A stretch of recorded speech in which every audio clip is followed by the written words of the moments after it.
Hello, everybody. This is Gio Aretos, the principal advisor at the Real Estate Investment Group here at Nationwide in Las Vegas. We are real happy to be bringing this set of videos and audio clips to you, talking about some of the things that concern a lot of our clients. I have had a lot of conversation, and I'm seeing this happening. A lot of questions coming up from our clients, from customers, especially new clients.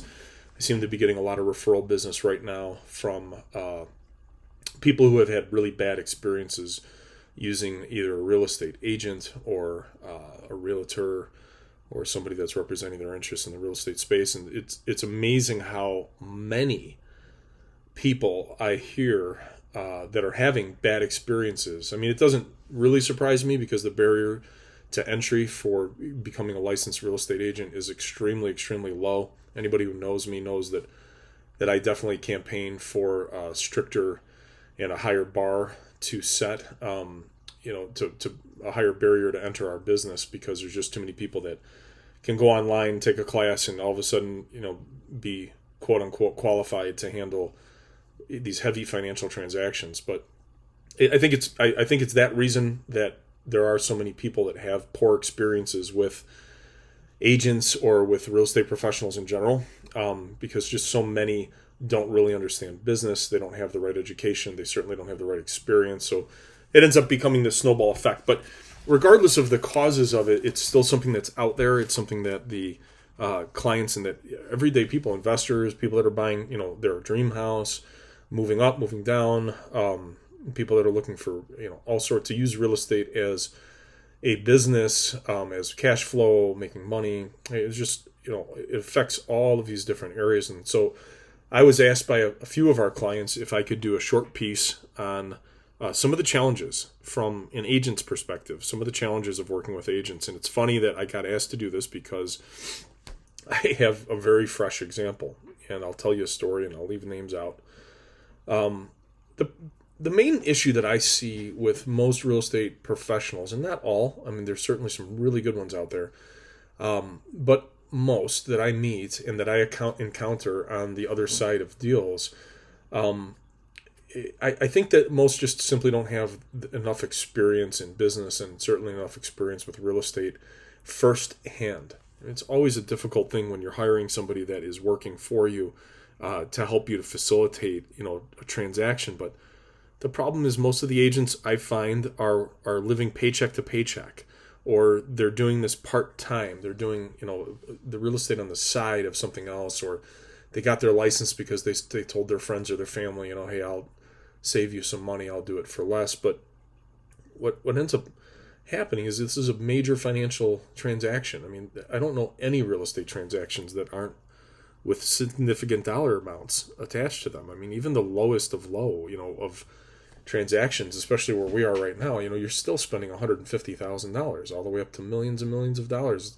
It's a lot of money, and a lot of agents simply don't know what it's like to even write a check for $150,000, let alone a check for $500,000. So it's really hard to put themselves realistically into their clients' shoes, because they themselves have never made a transaction.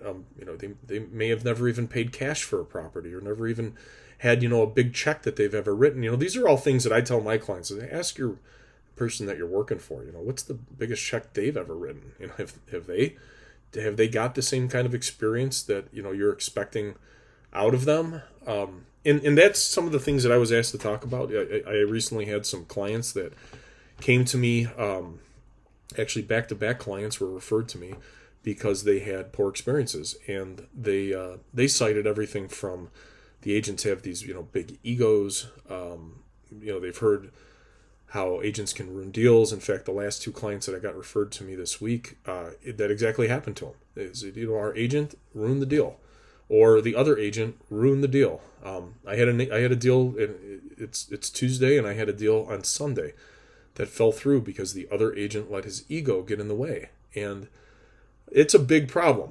And it's a problem that clients wouldn't really know. If you're looking for a real estate professional, you wouldn't really know to evaluate or analyze your agent on those kinds of levels, because you assume, based on the fact that we all take an oath and we all get put through the licensing process, and we expect that everybody's going to be professional and that we're going to know our craft, but it really couldn't be further from the truth. And it's funny because real estate isn't the only profession that experiences this. I was talking with one of my attorneys in our network this morning. We were having this exact same conversation, and he said the same thing. It's the same thing in the attorney world. You get, even though the barrier to enter that is a lot higher and a lot more schooling, it's a lot bigger exam, it's a lot stricter, there's a lot more rules. Of course, being an attorney is a completely different level than being a licensed real estate professional. But he said the same thing. Happens in our business. You get a lot of people who just simply don't understand the business, or they don't understand the business that they're doing. They don't understand the case. They don't understand the clients. They don't ask enough questions.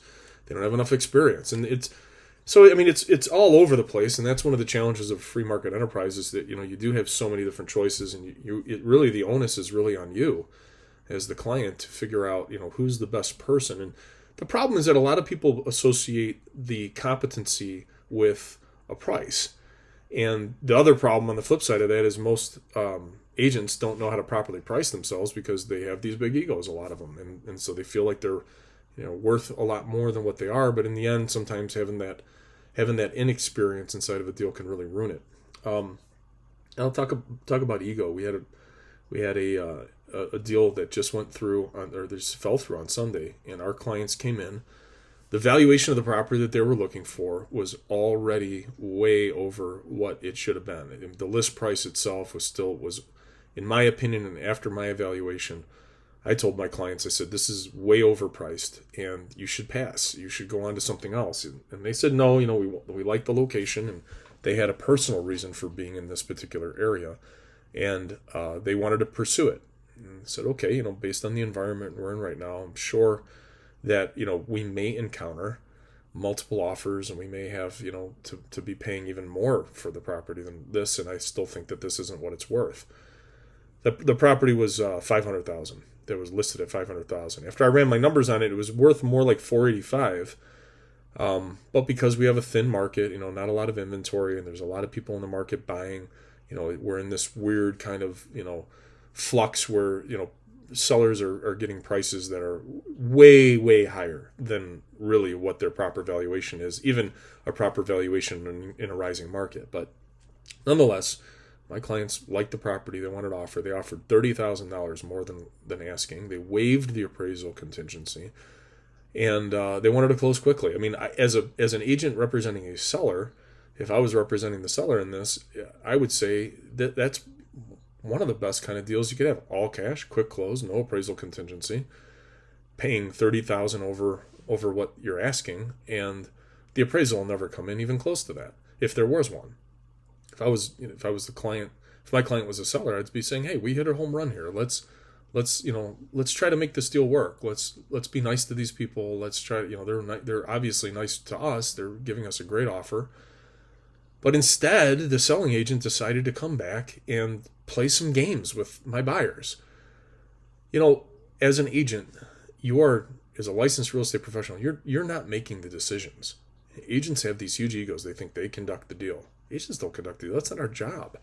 A licensed real estate agent or a licensed real estate professional, your job is to gather information and pass that information in a timely manner and let your clients make their decisions, and then facilitate whatever your clients want to do.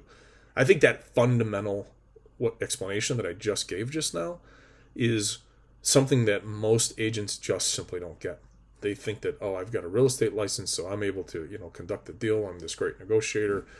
But the truth of the matter is, a lot of them just get their egos in the way, and that's exactly what happened here. The other agent on the other side of this deal had, all these accolades that he had received from his company. He had worked for a company with a big name, and it's funny because on a separate note, the company has this particular group of people has a fairly poor reputation in town, and that leads me to believe that the clients didn't really do their homework on the agent anyhow, or they didn't care, which either way is not good. Not good for my buyers to deal with, the other side like that. But not only did the ego get in the way, and not only did the agent ask, the buyers to do some really, out there kind of stuff with a very, very, disrespectful demeanor between us and, subsequently to my clients, because my clients, they see everything that's going on. And eventually my clients just got really, really bored with it, and they said, they said, you know what, we're done, and let's go find something else that makes more sense. We're dealing with people that are, nice, and that they're thankful and respectful, that they're getting, an all cash offer. We're bending over backwards and not doing this, not doing that. And anyhow, without getting specific, the agent actually ruined the deal. Now, whether or not they're going to get another deal, whether or not I wonder if the seller will even know that the agent did it. I wonder if and that's really the challenge, as as a person or group or entity or couple or whatever it is that you're looking to get the assistance of a real estate professional involved to help you with the transaction, especially a sale.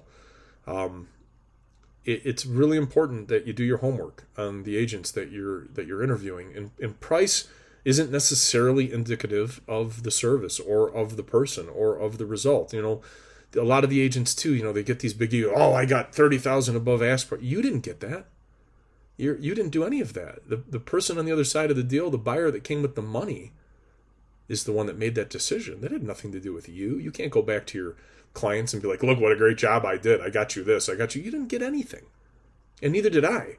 My clients were the ones, my buyers were the ones that said, I want to offer more money.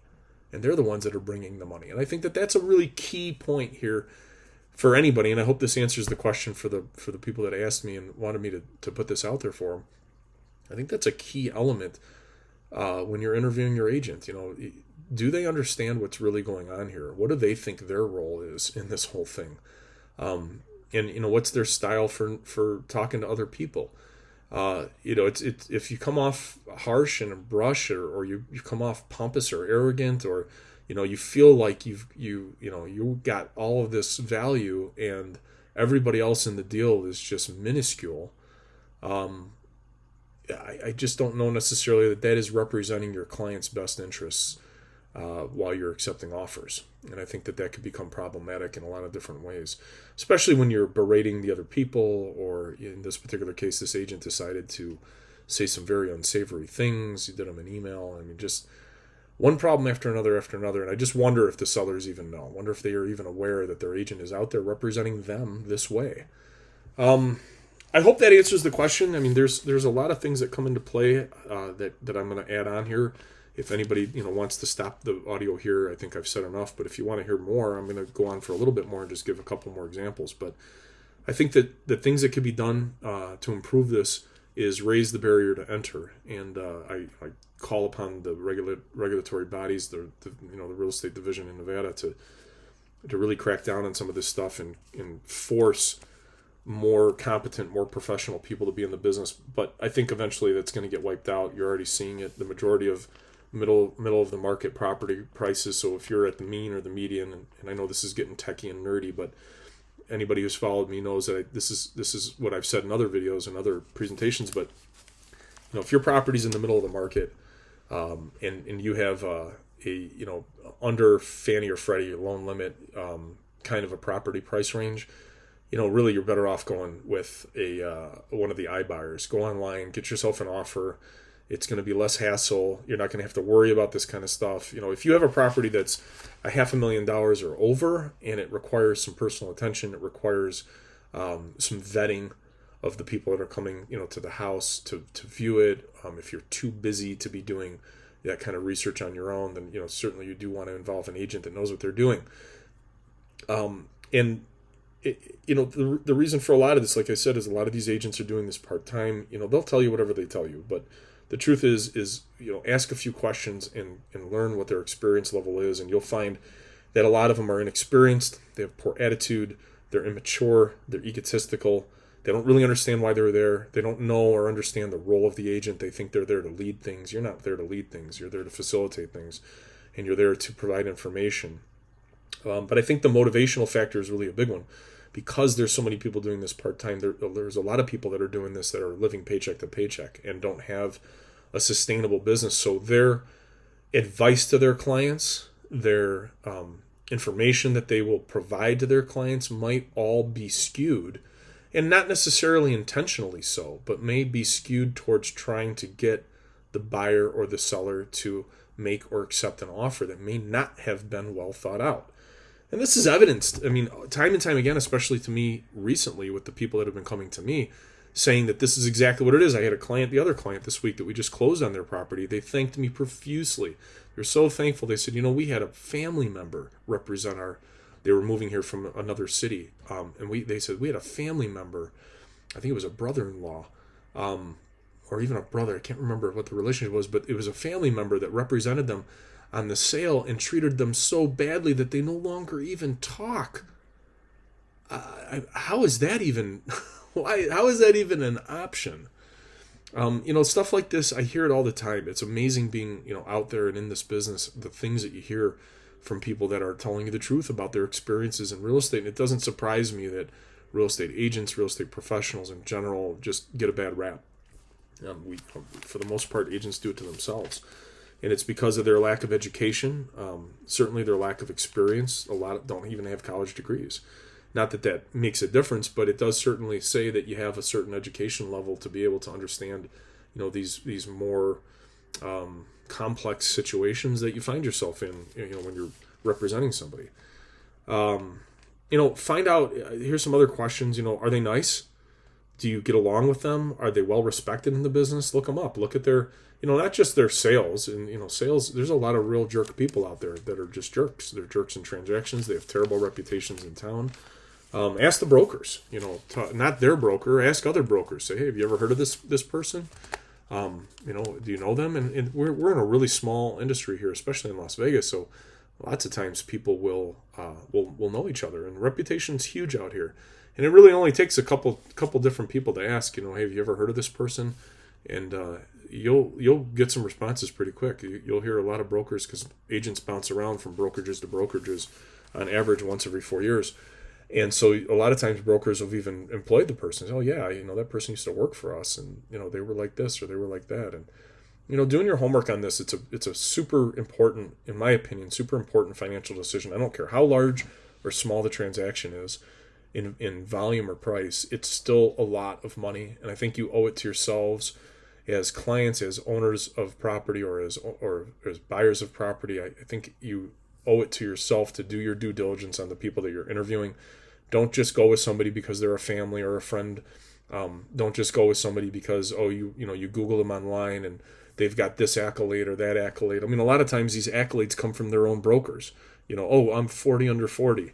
Well, 40 under 40 what? Within your brokerage? And what does that mean? That means that you brought in a lot of deals. Does it mean that you represented your clients right? Does it mean that you interacted with the agents properly? Does it mean that you didn't force something or kept your interest of your clients at the front of your mind at all times? It doesn't. Unfortunately, it absolutely doesn't. And agents and brokers have poor reputations because of exactly stuff like that. Advertising and marketing, that's the person telling you what they want you to hear. But truth be told, it's really interviewing other agents to be able to compare, and talking to brokers and see, hey, this person, do you know anything about them? That's something I would definitely suggest, and I suggest that to everybody is, go with a referral. Go with somebody that that gave a referral to somebody, even if they're not your friend or family. Experience and professionalism really, really matters, because down the road, so many different things could play out in ways that may have been more or less beneficial to you. So I think that's a big deal. If anybody has any other comments that they'd like to add, I'm thankful and welcome, to hear everybody's opinion. And that's really all we've done here today, is just share some opinions about things that have happened to clients, and me just telling you a little bit about my experience in the business. So I hope it's helpful to you. We thank you all that stuck with us this long, and we thank you all that follow and are our clients and our referrers. We're so thankful for your business.